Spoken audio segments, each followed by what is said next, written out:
Neo skin ఇక్కడ అన్ని రకాల స్కిన్, హెయిర్ మరియు లేజర్ ట్రీట్మెంట్ లభిస్తాయి. మీ అపాయింట్మెంట్ కోసం వెంటనే కాల్ చేయండి. నమస్తే, నేను విజయ్. ఇప్పుడు ఎక్కడ చూసినా కూడా దురందర్ ఈ సినిమా గురించే డిస్కషన్. ఈ సినిమాలో ఉన్నటువంటి క్యారెక్టర్స్ కావచ్చు, ఈ సినిమాలో ఉన్న ప్రతి సన్నివేశం, ముఖ్యంగా కథ, వీటన్నిటి గురించి ఇప్పుడు ఇండియా వ్యాప్తంగా చర్చ నడుస్తుంది. ఎక్కడ చూసినా కూడా ఇప్పుడు దీని మీదే మాట్లాడుతున్నారు. ఒక రా ఏజెంట్ పాకిస్తాన్లోకి వెళ్ళడం, అక్కడ ఎవరైతే గ్యాంగ్ వార్స్తో కలిసిపోవడం, అక్కడ ఉన్న టెర్రరిస్ట్ గ్రూపుల్లో ఉన్న మెయిన్ లీడర్స్ని చంపేయడం, ఇది స్టోరీ. నిజంగానే రా ఏజెంట్స్ ఆ విధంగా ఒక కోవర్ట్ ఆపరేషన్తో పాకిస్తాన్లోనూ మన శత్రు దేశాల్లోనూ అక్కడ వాళ్ళతో కలిసిపోయే అవకాశం ఉంటుంది. నిజంగా ఇది ఎంతవరకు ఛాన్స్ ఉంటుంది? అసలు ఇండియాలో రా పనితీరేంటి? రా అనేది ఏ విధంగా మన ఇండియన్ ఆర్మీకి, నిజంగా మన దేశ భద్రతకు ఇది ఉపయోగపడుతుంది తెలుసుకునే ప్రయత్నం చేద్దాం. మనతో పాటున్నారు రిటైర్డ్ ఆర్మీ ఆఫీసర్ కల్నల్ వివీరావు గారు. సార్ నమస్తే. నమస్తే. వివీరావు గారు, రా ఎక్కడ చూసినా చాలా సంవత్సరాల నుంచి ఈ డిస్కషన్ మనం వింటూనే ఉన్నాం. Research and analysis wing.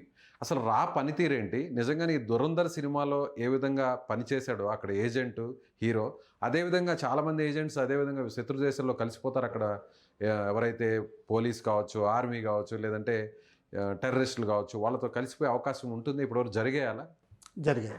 దీనికి కొంచెం హిస్టరీ చూద్దామండి. మనం ఇండిపెండెన్స్ వచ్చిన తర్వాత దాదాపు ఒక 10-12 సంవత్సరాలు చాలా ఐడియలిజంలో ఉండేవాళ్ళం. చైనా మన మీద అటాక్ చేస్తుందని కూడా మనం ఊహించలేదు. మనం పంచశీల్ సైన్ చేసాం, తర్వాత వేరియస్ వాళ్ళకి సపోర్ట్ ఇచ్చాం. తైవాన్ యునైటెడ్ నేషన్స్లో ఉంటే మెయిన్ల్యాండ్ చైనాకి సభ్యత్వం ఇవ్వని మనమే పోరాడాం. ఇలాంటివి జరిగినాయి. జరిగిన తర్వాత నెహ్రూ గారు కాలం చెందడం, తర్వాత లాల్ బహదూర్ శాస్త్రి గారు రావడం, అలాగే మళ్ళీ లాల్ బహదూర్ శాస్త్రి గారి డెత్ కూడా ఒక మిస్టరీగానే ఇప్పుడు కూడా ఎప్పుడూ లెక్క పెడతాం. ఆ టైంలో ఇందిరా గాంధీ గారికి మంచి ఆలోచన వచ్చింది. మన దేశాన్ని ప్రొటెక్ట్ చేయాల్సిన అవసరం ఉంది, మనకి ముందర నుంచి లీడ్ రావాలి. దానికి ఏంటంటే ఒక ఆర్ఎన్ కావ్ అని, ఫస్ట్ ఆర్ రీసెర్చ్ అన్నది ఆయన పేరుతోటి మొదలుపెట్టింది. అంటే దానికి టైటిల్ కింద ఆర్ఎన్ కావ్ అన్న అతనికి టాస్క్ ఇచ్చారు. ఓకే. అప్పుడు ఆయన ఐబీలో ఉంటే ఆయన ఐబీ నుంచి తీసుకొచ్చి రీసెర్చ్ అండ్ అనాలిసిస్ వింగ్ అని చెప్పి సపరేట్ ఆర్గనైజేషన్ క్రియేట్ చేసి అప్పటి నుంచి డెవలప్మెంట్ అవుతా వచ్చింది. ఓకే. ఏం పేరు అన్నారు sir? Rameshwar Nath Kao. RN Kao. RN Kao. ఆయన దీనికి పితామహుడు. అసలు ఈ రాకి ఫౌండర్ ఆయన. ఓకే. ఆయన ఫస్ట్ సక్సెస్ఫుల్ కొంతవరకు operation 1971 Bangladesh operations, intelligence side నుంచి. కాకపోతే అప్పటికి ఇంకా బిల్డప్ అవ్వలేదు, ఇంకా నడుస్తూనే ఉంది. దాని తర్వాత నెక్స్ట్ మేజర్ ఆపరేషన్ చూసుకుంటే రాజీవ్ గాంధీ టైంలో ఆపరేషన్ పవన్. ఇది ఎక్కడ జరిగింది sir? Sri Lanka LTT operations. Okay. దాని తర్వాత ఇంకా మిగతాది చూసుకుందామండి. పాకిస్తాన్లో ఇంకా రెగ్యులర్గా నడుస్తూ ఉంటాయి. పాకిస్తాన్లో అప్పట్లో బిల్డప్ అయింది. కాకపోతే మధ్యలో చాలా శాంతివాదులైన మనకి ప్రైమ్ మినిస్టర్లు వచ్చారు. మొరార్జీ దేశాయ్ గారు, తర్వాత గుజరాల్, ఐకే గుజరాల్, వీళ్ళందరూ కొంతవరకు దీన్ని డౌన్ ప్లే చేయడం జరిగింది. ఎంత అవసరం లేదని. ఆ టైంలోనే యాక్చువల్గా కొన్ని రిపోర్ట్స్ వచ్చినాయి. ఏంటంటే యాక్చువల్గా మనం బిల్డప్ చేస్తున్న దాన్ని డిస్మాంటిల్ చేసామని, అంటే మనమే పాడు చేసుకున్నామని. మళ్ళీ దాని తర్వాత బిల్డప్ మొదలైంది. సో అజిత్ దోవల్ గారు వచ్చిన తర్వాత అది మరింత స్ట్రాంగ్. జనరల్గా వీళ్ళందరూ మోస్ట్లీ ఈ ఆర్గనైజేషన్ ఏంటంటే స్టాఫింగ్ పోలీస్ డిపార్ట్మెంట్స్ నుంచి అవుతుంది. తర్వాత దీని విధి విధానాలు, దీని డ్యూటీస్, సర్వీసెస్ ఇవన్నీ ఎలా ఉంటాయి? ఎక్స్టర్నల్ ఇంటెలిజెన్స్ ఏజెన్సీ అంటే మోస్ట్ ఫేమస్ ఏజెన్సీస్ ప్రపంచంలో చూస్తే ఇక్కడి నుంచి మొదలెట్టాను. మోస్ట్ ఫేమస్ ఏజెన్సీస్ ప్రపంచంలో చూస్తే అమెరికన్ సిఐఏ, వాళ్ళకున్న సూపర్ పవర్ బట్టి మొత్తం ప్రపంచంలో అన్ని చోట్ల ఏదో ఒకటి చేస్తూనే ఉంటారు. వాళ్ళకి ఎక్కడైనా కూడా అనేది ఇన్ఫర్మేషన్ ఆపరేషన్ జరుగుతూనే ఉంటాయి. ఇంక్లూడింగ్ మొన్న వెనుజులాలో చేసింది కూడా వాళ్ళు చేయించిందే. ఓకే. ఇప్పుడు ప్రస్తుతానికి ఈ రెజిమ్ చేంజ్ ఇరాన్లో ప్రయత్నిస్తున్నది కూడా వాళ్ళదే చేయి ఉన్నది. ఇలాగే ఇజ్రాయెల్లో మొసాద్, పాకిస్తాన్లో ఐఎస్ఐ, మన ఇండియాలో రా, రష్యాలో కేజీబీ. రష్యన్ ప్రెసిడెంట్ ఇప్పుడు పుతిన్ గారు ఎవరైతే ఉన్నారో ఆయన కేజీబీ ఆఫీసర్. ఓకే. కేజీబీలో ఆల్రెడీ ఆయన వర్క్ చేశారు. లెఫ్టినెంట్ కర్నల్ వరకు ఆయన వర్క్ చేశారు. తర్వాత పొలిటిక్స్లోకి వచ్చారు. ఈ రా అనేది అంటే ఎలా, అసలు ఈ రిక్రూట్మెంట్ ఎలా స్టార్ట్ అవుతుంది, దీని సర్వీసెస్ ఎలా ఉంటాయి, ఏంటి అసలు డీటెయిల్గా వాళ్ళ అంటే సినిమాలో main aim చూపించిన ఏంటంటే- విధంగానే మన ఉంటాయి. వాళ్ళ మెయిన్ ఏం ఏంటంటే Hmm. మన భారతదేశాన్ని ఫారిన్ కంట్రీస్ నుంచి వచ్చే శక్తుల ద్వారా ఆ threats ని, థ్రెట్స్ని Hmm. కౌంటర్ చేయడం, Hmm. అలాగే గవర్నమెంట్కి ముందర ఇన్ఫర్మేషన్ ఇవ్వడం, చైనా నుంచి గురించి కానివ్వండి, పాకిస్తాన్ గురించి కానివ్వండి, Hmm. ఇంక్లూడింగ్ శ్రీలంక, బంగ్లాదేశ్ ఇటువంటి నేబరింగ్ కంట్రీస్ కానివ్వండి, Hmm. ఎక్కడ ఏం జరుగుతుంది అన్నది కానివ్వండి, Hmm. మన భారతదేశానికి ఇంటిమేషన్ ఇచ్చి ముందర నుంచి మనకి తయారుగా చేసే ఇంటెలిజెన్స్ సాధనం. ఓకే. ఈ అన్ని దేశాల్లో ఉంటాయి. మన శత్రు దేశాలతో పాటు ఆల్రెడీ వేరే అమెరికా లాంటి, రష్యా లాంటి ఆ దేశాల్లో కూడా ఉంటారా వీళ్ళు? ఇప్పుడు అమెరికా అంటే సూపర్ పవర్, Hmm. వాళ్ళకి డబ్బులు ఉన్నాయి, Hmm. ప్రపంచంలో అన్ని చేతిలో ఇంట్రెస్ట్ ఉంది. Hmm. మనది ధర్మబద్ధం, మన ధర్మం గురించి ఆలోచిస్తాం తప్పితే కానీ Hmm. ఏదో వెళ్ళి ఎక్కడో ఫిన్లాండ్లో గవర్నమెంట్ మార్చాలని మనం ఆలోచించం. Hmm. అందుకని మనకి లిమిటెడ్ స్కోప్ ఉంది. సో మన శత్రు దేశాలు మన ఎవరున్నారు? శత్రు దేశాలని మనం కప్పలాడతాం. ఆ శత్రు దేశాలు వేరే దేశాల నుంచి ఆపరేట్ చేస్తుంటే అక్కడికి వెళ్తారు. అక్కడ ఎస్ మనం నిఘా పెడతాం. Hmm. ఫర్ ఎగ్జాంపుల్ జర్మనీలో ఖలిస్తానీ టెర్రరిస్టులు చేస్తారు, కెనడాలో చేస్తారు, Hmm. తర్వాత ఇటలీలో చేస్తారు, టర్కీలో చేస్తారు. అటువంటి దేశాల్లో మన రిప్రజెంటేటివ్స్ ఉండే అవకాశాలు చాలా ఉన్నాయి. ఓకే. ఎక్కడైతే మనకు అవసరం వస్తుంది ఇదంతా మిషన్ ఓరియంటెడ్ అంటే మనకు ఏ టాస్క్ ఇచ్చారో అది ఎలాగైనా కాపాడాలి. దీని అంతా కూడా కంట్రోల్ చేసేది, కమాండ్ చేసేది ఎవరు సార్? రా డైరెక్టర్ అని ఉంటారు. ఈయన ఎవరికి రిపోర్ట్ చేయాలి? ప్రైమ్ మినిస్టర్ సెక్రటేరియట్కి వెళ్తుంది, క్యాబినెట్ సెక్రటేరియట్కి డైరెక్ట్గా రిపోర్ట్ చేస్తారు. ఓకే. ఇప్పుడు నేషనల్ సెక్యూరిటీ అడ్వైజర్ కూడా దీంట్లో ఆయన ఇన్వాల్వ్మెంట్ ఉంటుంది. నేషనల్ సెక్యూరిటీ అడ్వైజర్ అన్నది Hmm. టోటల్లీ ఇండిపెండెంట్, ఆయన ఓన్ ఆఫీస్ అది office of national security adviser. Hmm. Hmm. ఆయన ఎవరితో అయినా ఇంటరాక్ట్ అవ్వచ్చు. Hmm. ఇప్పుడు రా టెక్నికల్లీ చూస్తే ఏంటంటే రా ఎక్స్టర్నల్ ఇంటెలిజెన్స్ Hmm. ఇండియాలో జరుగుతున్న వాటికి, అంటే ఇప్పుడు నక్సల్స్ కానీ, ఇటు కొన్ని రిలీజియస్ ఛాందసవాదులు పిఎఫ్ఐ ఇటువంటి చేసేవి కానీ, Hmm. సిమి కానీ, Hmm. ఇటువంటి చేసేవన్నీ ఇంటెలిజెన్స్ బ్యూరో అంటారు. Hmm. Oh. ఇది ఇండిపెండెన్స్ నుంచి కూడా మనకు బ్రిటిష్ దగ్గర నుంచి ఇంటెలిజెన్స్ బ్యూరో వచ్చింది. Hmm. ఎక్స్టర్నల్ ఇంటెలిజెన్స్ మాత్రం మనం క్రియేట్ చేసుకున్నాం. ఓకే. అది 1968లోనే, అంతకుముందు ఉండేది కాదు. ఓకే. అంతకుముందు ఇది కూడా ఐబీనే చూసేది. Hmm. చేయలేకపోతున్నారని, అంటే వాళ్ళకి ఎఫిషియన్సీ తీసుకురావడానికి రాను క్రియేట్ చేయడం జరిగింది. దీన్ని డెప్యూటీ జనరల్గా మోస్ట్ పీపుల్ అందరూ ఎక్స్పీరియన్స్డ్, అంటే ఎవరి వాళ్ళ ఫీల్డ్స్లో, అంటే పోలీస్ కానీ, Hmm. ఆర్మీ కానీ, కొంతవరకు పారామిలిటరీ ఫోర్సెస్ కానీ, Hmm. వీళ్ళల్లో బాగా ఎక్స్పీరియన్స్ ఉన్నవాళ్ళు, ఎస్పెషల్లీ పారా కమాండోస్ వీళ్ళందరూ, Hmm. లేకపోతే intelligence gathering and analysis. Intelligence అంటే కేవలం ఏదో స్పెషల్ ఆపరేషన్స్ అంటే డిష్యూమ్ చేయడం కాదు. Hmm. ఇంటెలిజెన్స్ తీసుకుని దాన్ని అనలైజ్ చేసే కెపాసిటీ కూడా ఉండాలి. అంటే అకాడమిక్ ఓరియంటెడ్ కూడా ఉండాలి కొంతమంది. ఓకే. సిగ్నల్ ఇంటెలిజెన్స్ అంటే electronic intelligence, Hmm. Mobile interceptions, Hmm. Satellite imagery interpret చేయడం, ఇవన్నీ కూడా వస్తాయి. చాలా డివిజన్స్ ఉంటాయి ఇందులో. Hmm. ఇటువంటి డివిజన్స్ అవసరాన్ని బట్టి క్రియేట్ చేసుకుంటూ వాటిని ఫైండింగ్ చేసుకుంటూ ఉంటారు. సో రానంగానే వీళ్ళంతా స్పైగా ఉంటారు. అసలు వాళ్ళ ఐడెంటిటీ ఎవ్వరికి కూడా తెలియనివ్వరు. ఈవెన్ ఫ్యామిలీ మెంబర్స్ కూడా చెప్పకుండా అంత సీక్రెట్గా వాళ్ళ ఆపరేషన్స్ ఉంటాయి. వాళ్ళ రోల్ కూడా అంత సీక్రెట్గా ఉంటుంది. కేవలం ఆ రిపోర్ట్ చేసేటువంటి సుపీరియర్కి తప్ప మరెవరికి తెలియదని చాలా సినిమాల్లో చూస్తుంటే మనం దురంధర్లో కూడా అదే చూసాం. అది కొంచెం ఓవర్ స్టేట్మెంట్ అండి. Hmm. ఇప్పుడు ఏంటంటే, ఇప్పుడు ఇందాక చెప్పాను కదా టెక్నికల్ ఇంటెలిజెన్స్. Hmm. ఇప్పుడు ఇంకోటి చెప్తున్నాను మీకు, ఈడీ డైరెక్టరేట్ ఉంది. Hmm. ఈడీ డైరెక్టరేట్లో మీకు ఫైనాన్షియల్ ట్రాన్సాక్షన్స్ వాళ్ళకి బాగా తెలుస్తాయి. Hmm. సో అటువంటి జాబ్స్ కూడా ఉంటాయి ఇక్కడ. Hmm. Hmm. హవాలా ట్రేడింగ్ ఎక్కడ జరుగుతుంది, అంటే ఎవరికి మనీ పంపిస్తున్నారు, దాన్ని ఎలా ట్రాక్ చేయాలి, Hmm. మనీ ఎలా డెలివరీ చేయాలి, మనం ఒకవేళ నిజంగా మనం ఇవ్వాల్సి ఉంటే, ఇటువంటివి కూడా డెస్క్ జాబులు కూడా ఉంటాయి. Hmm. క్యాబినెట్ సెక్రటేరియట్ అని చెప్పి ఒక లూజ్ వర్డ్ వాడేస్తారు గవర్నమెంట్ ఆఫ్ ఇండియాలో. Hmm. దానికి ఉంటుంది. కాకపోతే వాళ్ళు ఏం చేస్తున్నారు అన్నది ఇంట్లో చెప్పరు. ఓకే. ఎందుకంటే వాళ్ళు ఎక్కడికి వెళ్తున్నారు అన్నది కూడా చెప్పరు. Hmm. ఒకవేళ ఫ్రెండ్స్ నిజంగా ఉన్నా కానీ Hmm. వేరే చోటుకి వెళ్ళినప్పుడు వాళ్ళని కలవరు. Mhm. ఈ రాలో పనిచేసే ప్రతి ఒక్కరు అంతేనా? అందరూ అదే చెప్పాను కదండి, మిషన్ ఓరియంటెడ్. అంటే ఇప్పుడు మీకు మిషన్ ఉందండి, ఇప్పుడు సీక్రెట్ ఫలానా సీక్రెట్ మిషన్ మీద వెళ్తున్నారు. ఇప్పుడు నేనే ఢిల్లీ, అంటే ఒక ఎగ్జాంపుల్ తీసుకున్నాం, ఇక్కడి నుంచి ఢిల్లీ వెళ్ళి పని చేయాలి. నాకు ఢిల్లీలో ఫ్రెండ్స్ ఉన్నారు, చుట్టాలు కూడా ఉండొచ్చు.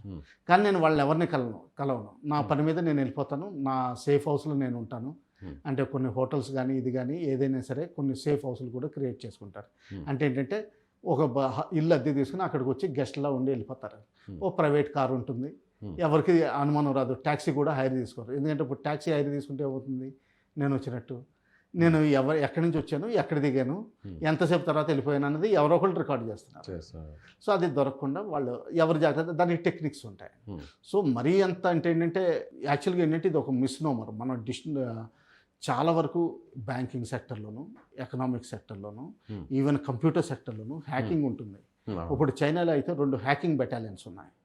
వాళ్ళు ప్రాపర్గా వాళ్ళ ఐటీ, మన హైటెక్ సిటీ ఎలా ఉంటుందో అటువంటి చోట్ల కొన్ని బిల్డింగ్ అద్దె తీసుకుని 4 అంతస్తులు ఆపరేట్ చేస్తారు. యూనిఫామ్ వేసుకోరు, సివిలియన్ లాగా ఉంటారు. వాళ్ళ ఓన్ ఆర్గనైజేషన్ నడుస్తుంది. కానీ వాళ్ళు ప్రపంచంలో మీకు సైబర్ క్రైమ్, ఇప్పుడు ఇరాన్లో సైబర్ వార్ఫేర్, ఇన్ఫర్మేషన్ వార్ఫేర్ ఇవన్నీ ఎలా చేస్తున్నారో వాళ్ళు చేస్తూ ఉంటారు. ఓకే. ఫర్ ఎగ్జాంపుల్ ఇప్పుడు నెటన్యాహు గారు చనిపోయారని చెప్పి ఉదంతం వచ్చింది. ఆబ్వియస్లీ అది created by Iran are China వాళ్ళకి హెల్ప్ చేసింది. ఓకే.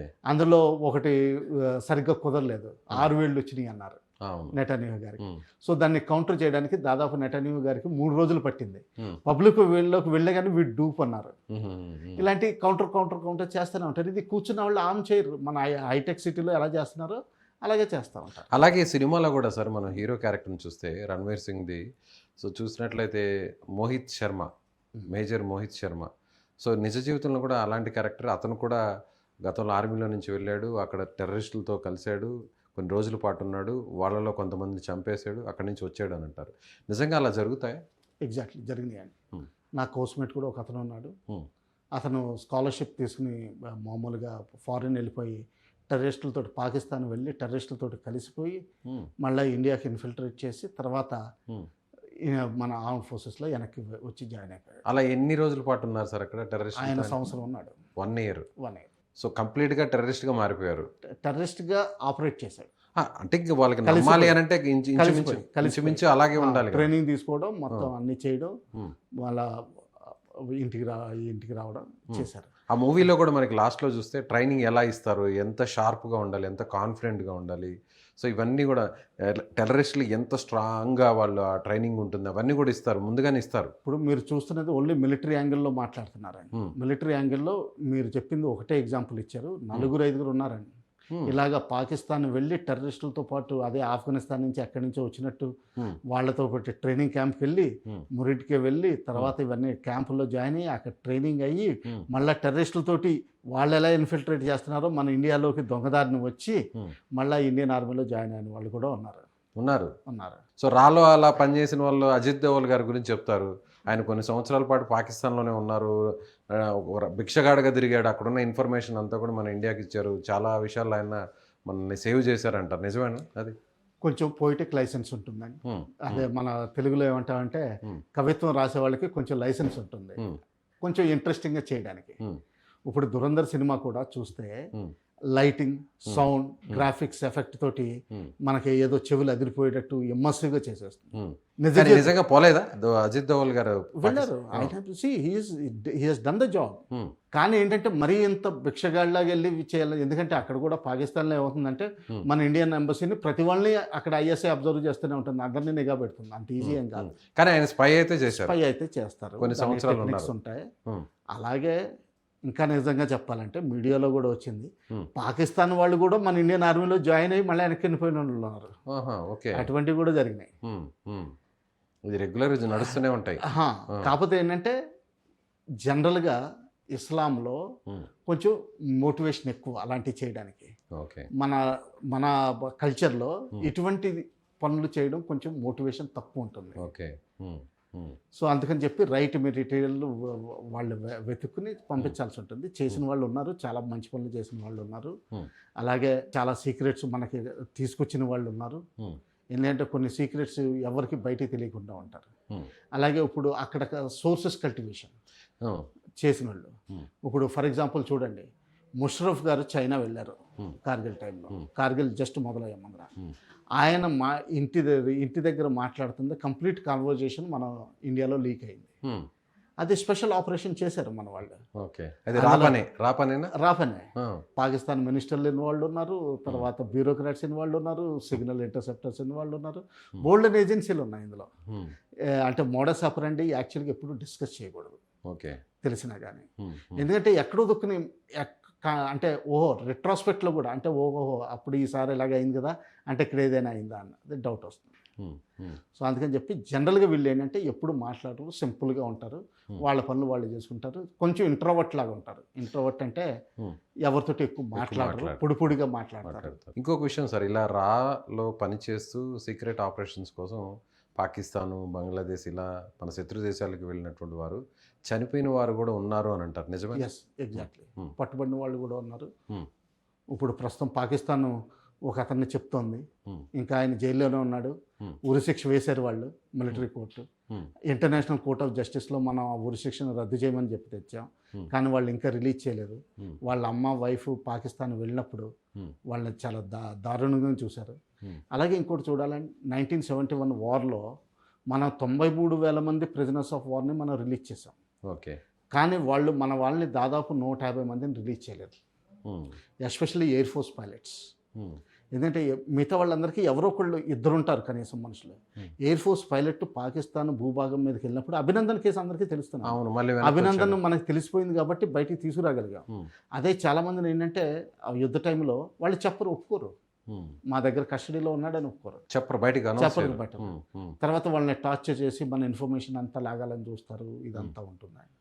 మనకు కూడా వాళ్ళు దొరుకుతారు, అట్లా మనకు కూడా దొరుకుతారు. కానీ మనం ఏంటంటే జెనీవా కన్వెన్షన్ సైన్ పెట్టాం, 1948 జెనీవా కన్వెన్షన్. అందులో ఏంటంటే ఎవరైనా పట్టుబడినప్పుడు 4 చెప్పాలి.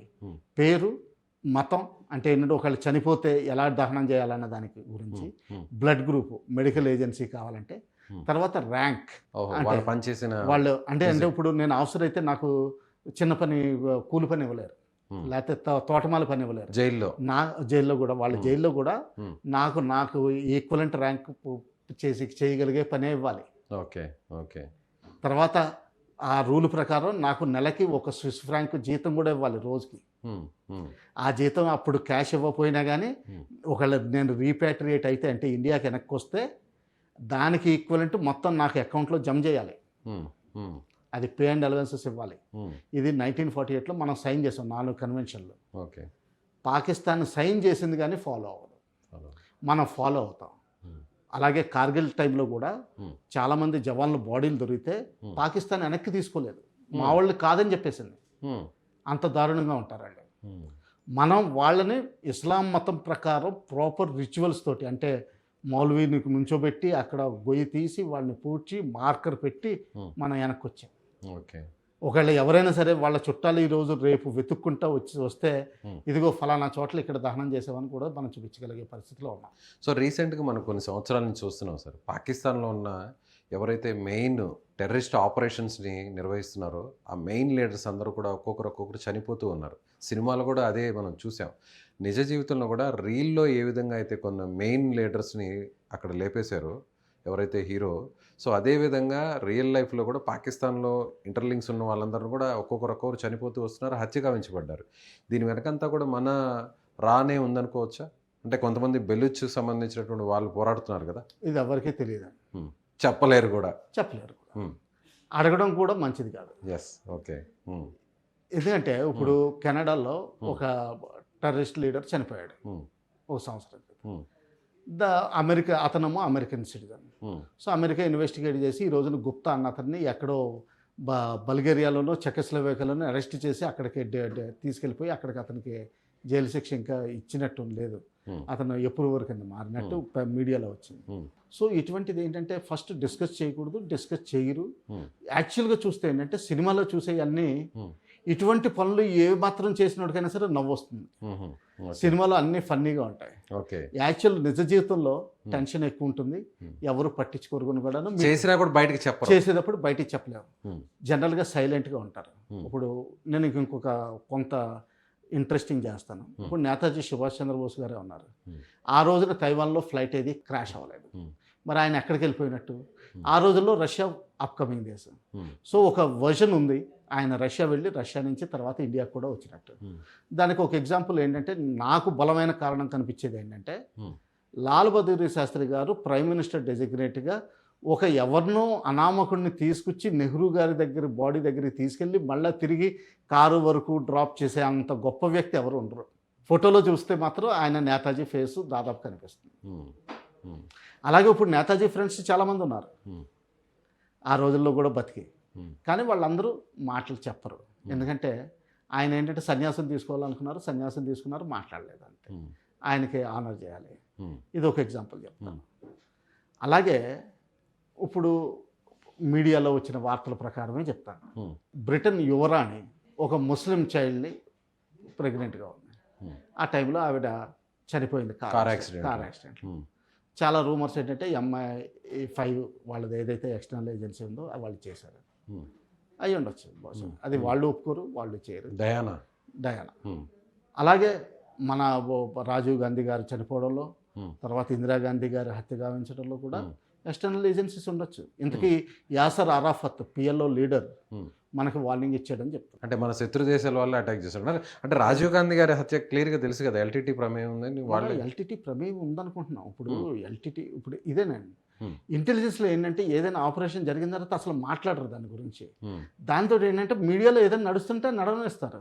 ఎవడు వచ్చి కాంట్రాడిక్ట్ చేసి ఇది కాదు ఎవడు ఒప్పుకోడు. అలాగా జరిగిపోతుంది. అంతేందుకంటే ఇప్పుడు ఎగ్జాంపుల్ చెప్తాను. ఇప్పుడు మన నక్సలైట్ లీడర్సే ఉన్నారు. గణపతి ఉన్నాడు.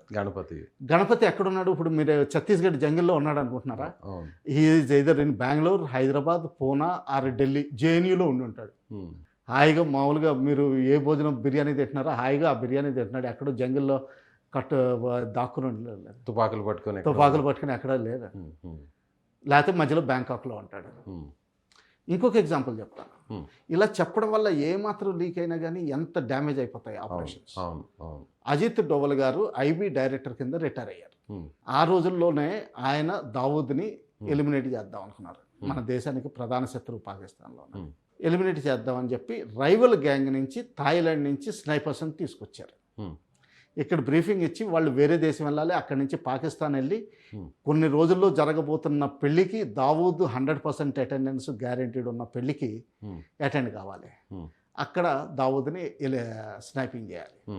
వాళ్ళిద్దరిని డోవల్ గారి ఇంట్లో సర్వెంట్ క్వార్టర్స్లో పెట్టారు, గవర్నమెంట్ క్వార్టర్స్లో. బయట నుంచి పిలిపించినటువంటి వాళ్ళని అంటే ఎవరికి తెలియకూడదు. మహారాష్ట్ర పోలీస్ వెళ్ళి వాళ్ళిద్దరిని అరెస్ట్ చేసి రైల్వే స్టేషన్కి వెనక్కి వచ్చి అప్పుడు ఢిల్లీ పోలీసు చెప్పారు మేము ఇలా ఫలానా ఇద్దరిని. అంటే ex-IB డైరెక్టర్ అంటే 3 రోజుల క్రితం రిటైర్ అయిన ex-IB డైరెక్టర్ ఇంట్లోంచి అరెస్ట్ చేయగలిగే తాహత పోలీసుకు ఉంది. అక్కడ దావూద్ అబ్రహాంకి అటైపుని తెలిసింది, ఇటు పోలీసులు తెలిసింది, వీళ్ళు అరెస్ట్ చేసి తీసుకొచ్చారు. మొత్తం ఆపరేషన్ ఫెయిల్ అయిపోయింది. ఎక్కడో ఒక చిన్న లీక్ వల్ల. ఎక్కడ లీక్ అయిందో తెలియదు. ఇది ఇండియన్ ఎక్స్ప్రెస్లో మీకు క్లియర్ కట్గా ఉంది ఆర్టికల్ రూపంలో. 2005 ఇండియన్ ఎక్స్ప్రెస్లో వెతుక్కోండి, ఇది అంత జరుగుతుంది. సో ఏ మాత్రం లీక్ అయినా మొత్తం ఆపరేషన్ ఫెయిల్ అయిపోతుంది. మనుషులు కూడా కాంప్రమైజ్ అయిపోతారు. మనుషులు కాంప్రమైజ్ అయిపోయిన తర్వాత వెంటనే జనరల్గా వాళ్ళని చంపేయడం జరుగుతుంది. మన ఇండియా ధర్మబద్ధంగా వెళ్తుంది. అందువల్ల మనం డర్టీ ఆపరేషన్స్ ఏమీ చేయం యాక్చువల్ ఆపరేషన్. తర్వాత ఇంకోటి ఏంటంటే ఈ ఇంటెలిజెన్స్లో ఇప్పుడు జిమ్మీ కార్టర్ ఉన్నారు.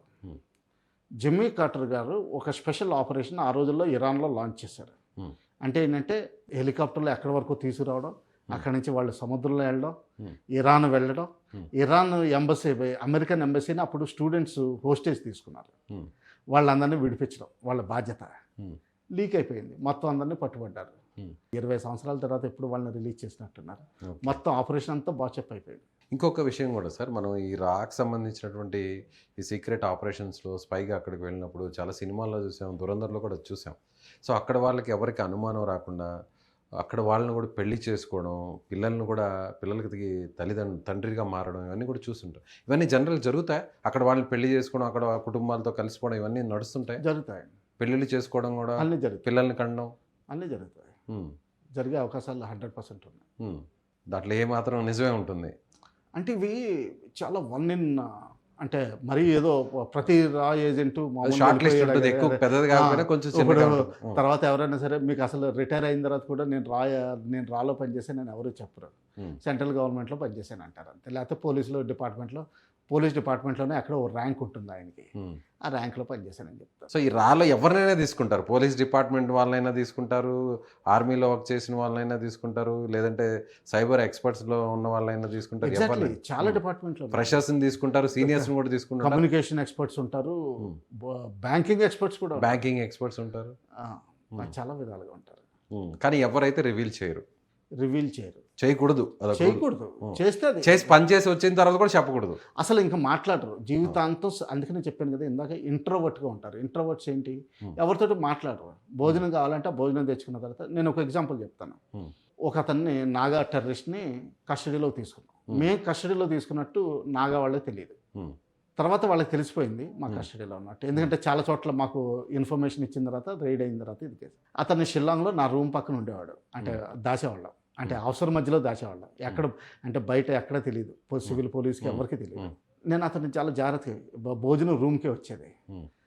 ఇదేంటిది కత్తి తీసుకుని ప్రతి దాన్ని షార్ప్ చేస్తూ ఉండేవాడు. ఇలా చూపులు అవన్నీ విపరీతమైన చూపులు ఉండేవి. అప్పట్లోనే కొత్తగా టీవీ మొదలైంది, అంటే స్టార్టింగ్ 1992. ఓకే. ఇంకా ప్రిసైజ్గా చెప్పాలంటే అతన్ని చంపేశారు తర్వాత, బయటికి వెళ్ళిపోయిన తర్వాత. ఒకరోజు మమ్మల్ని బతిమాలాడు, మమ్మల్ని బయటికి తీసుకెళ్ళండి అని. సో ఒక మామూలు కొంచెం డ్రెస్సు తేడా చేసి ఇద్దరి మధ్యలో నుంచోబెట్టి తీసుకెళ్ళగానే వెనక్కి వెళ్దాం అన్నాడు. ఎందుకు చంపేస్తారు? కాదు, ఆ సెంటర్కి వెళ్ళంగానే వాడికి తెలిసినట్టు చాలా మంది కనిపిస్తున్నారు. వెనక్కి వచ్చేసాం. అదేంటి, ఎక్కడున్నాడు ఏంటి, వీళ్ళ మధ్యలో ఉన్నాడు ఏంటి అంటే అరెస్ట్ చేసి? అసలు కాదు, అంటే ఏంటంటే ఎవడో ఒకడు గుర్తుపడతాడు, అంత ఛాన్సెస్ ఉన్నాయి. వెనక్కి వచ్చేసాడు అనమాట. ఓకే. తర్వాత నేను విన్నాను, అదే సివిల్ లైఫ్లోకి వెళ్ళిపోయిన తర్వాత నాగా వాళ్ళు ఎలిమినేట్ చేశారని విన్నాను. ఈ దురంధర్ మూవీలో మనకి ఫస్ట్ పార్ట్ కానీ సెకండ్ పార్ట్లో కూడా లారీ అనే పేరు బాగా వినిపిస్తుంది. అక్కడ చాలా క్యారెక్టర్స్ మనం ఎస్పి చౌదరి అని, తర్వాత అస్లాం చౌదరి అని, ఆ తర్వాత ఏదైతే మనకి దొంగ నోట్లకు సంబంధించి కూడా అక్కడ లావాదేవీలు జరిపిన కీలక వ్యక్తిని, అతను చనిపోయింది కూడా యాజ్ ఇట్ ఈజ్ సినిమాలో కూడా అలాగే చంపేయడం, అలా మొత్తం అన్ని క్యారెక్టర్స్ని అక్కడ చంపేసినటువంటి అన్ని క్యారెక్టర్స్ని కూడా రియల్ లైఫ్లో కూడా యాజ్ ఇట్ ఈస్గా వాళ్ళు అలాగే ఉండడం, ఆ ఫేస్ ముఖ కవలికలు వాళ్ళు చూడడానికి కూడా యాజ్ ఇట్ ఈస్ అలాంటి క్యారెక్టర్స్నే పెట్టారు. ఇదంతా నిజమే అనుకోవచ్చా? ఎస్, 70% వరకు నిజమే అనుకోవచ్చు. ఎస్, సినిమాలో ఒక హీరోయిన్ ఉండాలి, ఒక జోకర్ కూడా ఉండాలి, ఏదో కొంచెం సినీ ఎఫెక్ట్స్ బాగా ఫైట్ మామూలుగా చూపిస్తే అది నచ్చదు. అది యాక్చువల్ డిషు అని 10 మందిని కొట్టేస్తే అది కొంచెం ఎగ్జాగరేషన్, పోయిటిక్ లైసెన్స్ ఉంది. కానీ basic concept behind the thing కరెక్టే. ఇప్పుడు మీడియాలో చూడండి, ఆర్బీఐ రిపోర్ట్ వచ్చింది, డిమానిటైజేషన్ తర్వాత 1000 రూపాయల నోట్లు ప్రింట్ చేసిన దానికంటే ఎక్కువ జమ అయినాయి. చాలా మంది జమ కూడా చేయలేదు. మా ఇంట్లోనే మూడు కాగితాలు మిగిలిపోయాయి, చాలా చోట్ల చాలా మిగిలిపోయాయి. అంటే యాక్చువల్గా అది 100% ఫిల్ అవడానికి లేదు, అవకాశం లేదు. ఎక్కడో దగ్గర కానీ ఎక్సెస్ పర్సెంటేజ్ వచ్చినాయి. ఎక్కడి నుంచి వచ్చినాయి? ఒరిజినల్ డూప్లికేట్ కూడా ఒరిజినల్లా తయారు చేయడం మొదలుపెట్టారు. ఎందుకంటే మన ఇండియా నుంచి ప్లేట్స్ వెళ్ళినాయి. ఆ ప్లేట్స్ వెళ్ళడం తర్వాత అక్కడ డూప్లికేట్ కరెన్సీ, ఒరిజినల్ పేపర్ మనం ఏం వాడామో, ఒరిజినల్ ఇంక్ ఏం వాడామో, ఒరిజినల్ సెక్యూరిటీ థ్రెడ్ ఏం వాడామో, అవన్నీ సేమ్ వాళ్ళు కొని వాళ్ళు చేశారు. ఇంకా రిపోర్ట్ ఏముందంటే మీడియాలో కూడా వచ్చింది, ఆఫ్ఘనిస్తాన్ వెళ్ళిన హైజాక్ అయిన కాందహార్ హైజాక్లో ఉన్న ఫ్లైట్, అందులో మనకి ఇంక్ అమ్మే బిజినెస్ మ్యాన్ అందులో ఉన్నాడని, వాళ్ళ వల్ల యూకే నుంచి ప్రెషర్ వచ్చిందని మన మీద. అప్పటి నుంచి మన ఇండియాలో సెక్యూరిటీ ఇంక్ కూడా మన ఇండియాలో తయారు చేయడం మొదలుపెట్టారు. ఆ ఇంకును కూడా మనమే ఇక్కడ, ఆ ఇంకు కూడా మన ఇండియాలోనే తయారు చేసుకున్నాం. అప్పటి వరకు ఆ ఇంకు మన ఇండియాలో ఇంపోర్ట్ చేసుకునేవాళ్ళు. ఎవరైతే సోర్స్ ఉన్నారో అక్కడి నుంచే వాళ్ళు తీసుకున్నారు. సో అది కరెన్సీ ఉంది. తెలుగు కేసు మీకు తెలుసును, స్కామ్ జరిగింది. ఎందుకంటే వాడు ప్రింటింగ్ ప్రెస్ తీసేసుకున్నాడు వాడు. సో ఒరిజినల్ లాగా ప్యారలల్ మార్కెట్లో చేసుకున్నారు. సో అందులో డౌట్ ఏమీ లేదు, నాకు తెలిసింది. లారీ, ఎస్, అది మొత్తం మన బాంబే ఈ రోజు కూడా దావూద్ హోల్డ్ చాలా ఉంది. దావూద్ బిల్డింగ్ ఆక్షన్ చేస్తే కొనే ధైర్యం ఎవరికి లేదు ఇప్పటికీ. మొన్న ఈ మధ్యన ఆక్షన్ చేస్తే 8 లక్షలు ఫైనల్గా అమ్ముడిపోయింది. అది ముంబైలోది 8 కోట్లు ఉండాల్సింది 8 లక్షలు బహుశా పోయింది. అది ఏంటంటే ఇంకా రిస్క్ తీసుకుని వాడు ఎవడో కొనుక్కున్నాడు, తర్వాత దాన్ని డిమాలిష్ చేసి ఏదో కడతానన్నారు కొత్త బిల్డింగ్. ఇదంతా ఇన్సూరెన్స్ ఇచ్చిన తర్వాత అయింది. అది రివైజ్ చేసి బిడ్ రివైజ్ చేసిన తర్వాత 3-4 సార్లు ఆక్షన్ చేస్తే అది ఫైనల్గా ఆక్షన్లో వెళ్ళింది. అంతగా ఇప్పుడు కూడా వాళ్ళ హోల్డ్ ఉంది, అందులో డౌట్.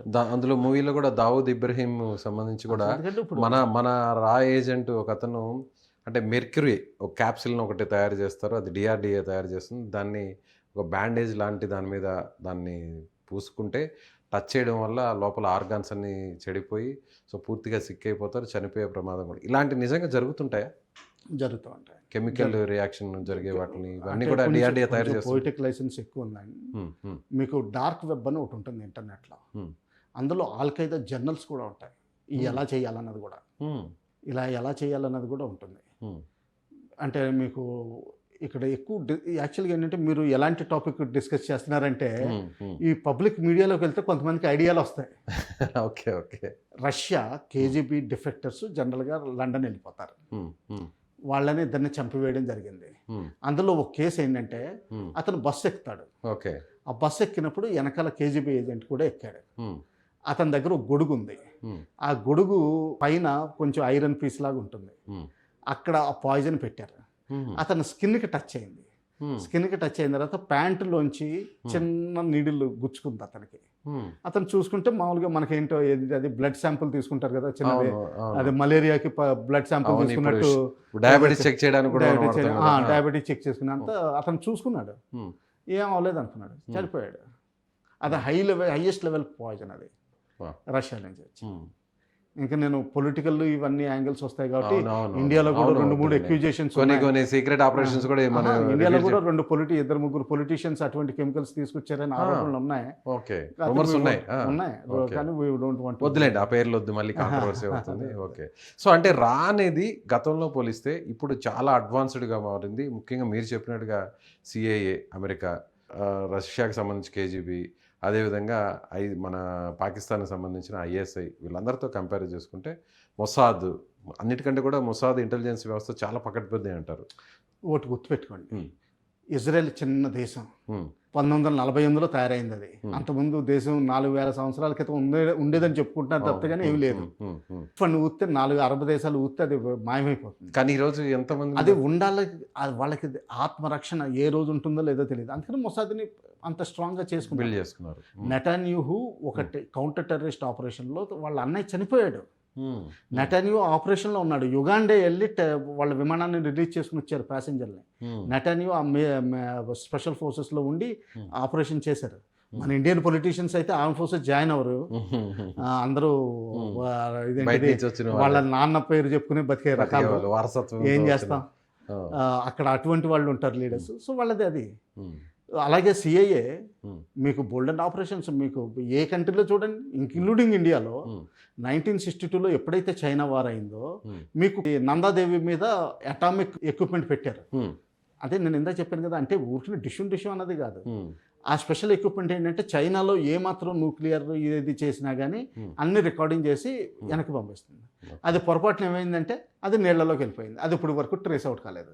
అది రేడియేషన్ లీక్ అయ్యే ప్రమాదం. ఇప్పుడు రీసెంట్ సో అది సిఐఏ ఆపరేషన్. అది అలాగే మీకు కొన్ని సంవత్సరాల క్రితం, దాదాపు 20-25 సంవత్సరాలు అయినట్టుంది, నాకు ఎగ్జాక్ట్ టైం పీరియడ్ గుర్తులేదు, పురిలి అన్న చోట యూక్రెయిన్ పైలట్స్ వచ్చి విమానాలు డ్రాప్ చేసి వెళ్ళిపోయారు AK-47లో.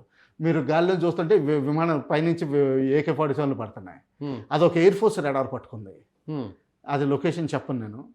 ఆ ఎయిర్ ఫోర్స్ రెడారు అది పట్టుకుంది. వెంటనే ఆ ఏరియాకి పంపించేసరికి AK-47 దొరికింది. లేకపోతే సివిలియన్స్ ఎస్పెషల్లీ ఆ బీహార్, బెంగాల్, జార్ఖండ్ బోర్డర్ ఏరియాలో అందరూ AK-47 అమ్ముకుని డబ్బులు చేసుకునేవాళ్ళు.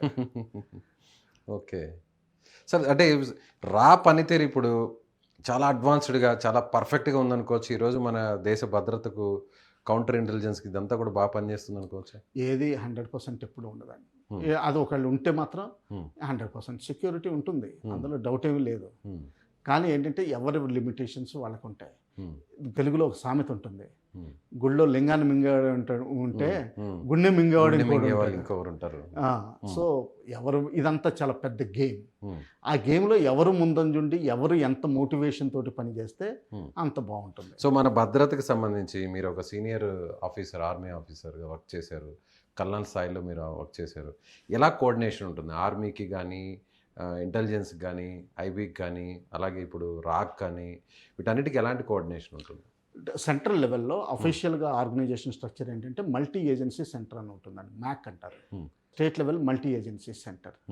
ఇందులో ఏంటంటే స్టేట్ సిఐడి దగ్గర నుంచి ఏ డిపార్ట్మెంట్ అవసరం అయితే ఇది మ్యాక్ అన్నది ఇది ఆపరేట్ చేస్తుంది. ఇంటెలిజెన్స్ షేర్ చేసుకుంటారు. అంటే ఇది నక్సలైట్లు ఎక్కడ తిరుగుతున్నారు, నాకేదో కబుర్ వచ్చింది, ఎక్కడి నుంచో ఏదో కబుర్లో పాకిస్తాన్ ఐఎస్ఐ తోటి నక్సలైట్లు వెపన్స్ తెప్పించుకోవాలని చూశారు. ఇప్పుడు దాన్ని మధ్యలోనే కట్ చేయాలి. ఆ కట్ చేయడంలో నాకు ఆర్మీ వాళ్ళ అవసరం వస్తుంది. ఇక్కడ నక్సలైట్స్కి తెలియపోవచ్చు అక్కడ కట్ అయిపోయిందని. అలా జరుగుతుంది. కోఆర్డినేషన్ అనేది ఉంటుంది. కోఆర్డినేషన్ జరుగుతుంది.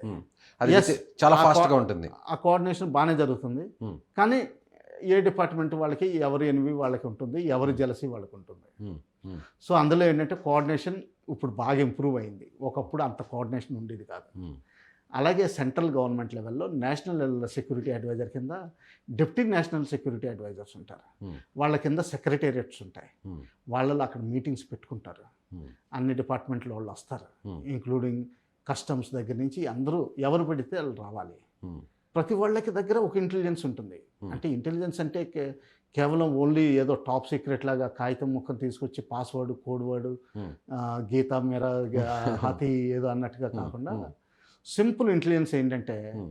ఫలానా బ్రిడ్జ్ కూల్చడానికి అది వీక్గా ఉంది, అది కూల్చేయడానికి నాకు ఎక్కువ ఎక్స్ప్లోజివ్ అక్కర్లేదు. Hmm. ఓ రోడ్ రోలర్ పంపిస్తే చాలు, బ్రిడ్జ్ దానికి అదే కూలిపోతుంది. అది తెలిస్తే చాలు. చాలు. ఇప్పుడు జిన్నా గారికి టీబీ ఉందని మనకు తెలిసి ఉంటే చాలామంది అంటారు సర్దార్ పటేల్ గారు ఇంకొక 6 నెలలు వాయిదా వేద్దరు పాకిస్తాన్. Hmm. ఎందుకంటే జిన్నా గారు అల్లా దగ్గరికి వెళ్ళిపోతారు. అప్పుడు మెయిన్ ప్రొపోనెంట్ ఎవరైతే లేకపోవడం వల్ల పాకిస్తాన్ ఏర్పడేది కాదు. Hmm. అంటే సింపుల్ ఇంటెలిజెన్స్. అంతే. అందుకనే హెల్త్ ఇప్పుడు పుటిన్ గురించి వినండి, ఆయన టాయిలెట్కి కూడా మామూలుగా ఒక సూట్ కేసు కేజీబీ తీసుకొస్తున్నారు. తీసుకొస్తారు. ఎందుకంటే దానిలో ఆయన హెల్త్ తెలిసిపోతుంది, టూల్ కూడా దొరకకూడదు అని. దొరకకూడదని. సో ఇటువంటివి చాలా ఉంటాయండి. అంటే ప్రతిదీ ఇంటెలిజెన్సే. Hmm. అది ఎక్కడ అది ఒకసారి చాలా చోట్ల ఇంటెలిజెన్స్ వస్తుంది. ఫర్ ఎగ్జాంపుల్ నేను చెప్తాను. Hmm. స్కూల్ సత్యం రామలింగరాజు సత్యం గారు. అదే Hmm. కంప్యూటర్ స్కూల్ పోయేటప్పుడు జూలైలో కొన్ని మీడియా రిపోర్ట్స్ రావడం మొదలుపెట్టినాయి. Hmm. సో సెప్టెంబర్లో ఆ మీడియా రిపోర్ట్స్ చదివిన తర్వాత నా అనాలిసిస్లో వెంటనే ఇది కంపెనీ పడిపోతున్నాను.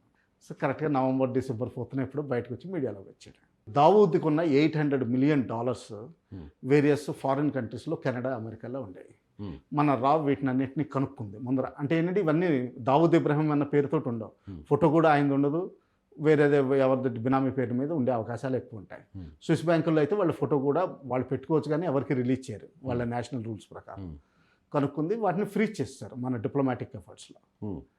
ఎప్పుడైతే డిప్లొమాటిక్ ఎఫర్ట్స్ రిలీజ్ చేశారో Hmm. నేను ఒక్కటే మాట అన్నాను, జెట్ ఎయిర్వేస్ 9 నెలలు పడిపోతుంది. Hmm. కరెక్ట్గా అంటే 9 నెలల్లో జెట్ ఎయిర్వేస్ పడిపోయింది. ఇప్పుడు జెట్ ఎయిర్వేస్ పడిపోవడానికి మీరు కారణం చెప్పండి నాకు. ఒప్పనికి రీజన్ ఏంటనేది బయటకు రాదు. 12% అక్కడ దుబాయ్లో కమిషన్ అని చెప్పి వెనక్కి దుబాయ్ పంపించారు. ఆ రోజుల్లో జెట్ ఎయిర్వేస్ పడిపోయిన రోజున కూడా ఎవరు ఏజెంట్ దగ్గరికి వెళ్ళి టికెట్లు కొంటున్నారు?